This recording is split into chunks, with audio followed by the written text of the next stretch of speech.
Video. Pambansa. Ay, kanian. Dili.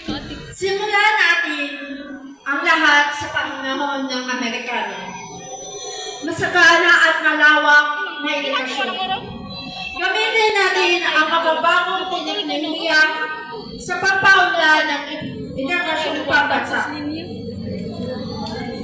Ngunit huwag natin kalimutan ang wika na ating tinayuan, nagbigay talayaan, kabuhayan at larangan sa mundong puno ng kompetisyon. Na sumasalamin sa ngiti ng aking minamahal. Sa bagong yugto ng buhay, ang bagong pag-asa, ngitiin at pundasyon ng aking katutubo ay sinasaalang ng aking mamakagyanan. Edukasyon ang susi ng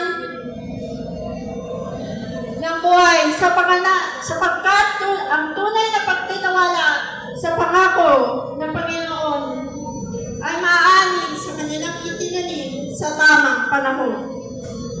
Kaya makinig kayo sa aking mga minamahal.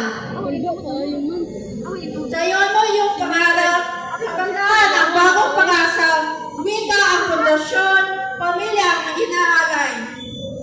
Sa dagdag panahon, ikaw at ako ang magpapaunlad sa bayan ng pinili. Ngunit umaawit na sa lupang hinirang, inaalay ang puso at tutulungan ng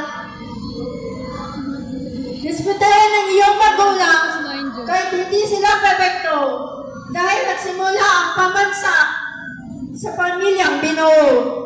Tulad ng wikang pinatungo na isa rin totoo na kailangan ng pagmamahal, alagaan at iaruga para ito'y mamunga. Sa pagsulat ko sa lihan na aking sasabihin, ang buto ay tayo, edukasyon, ay lupa na aking pinagdadalawan, edukasyon, wika na aking pundasyon, Panginoon, ang araw na bibigay liwanag.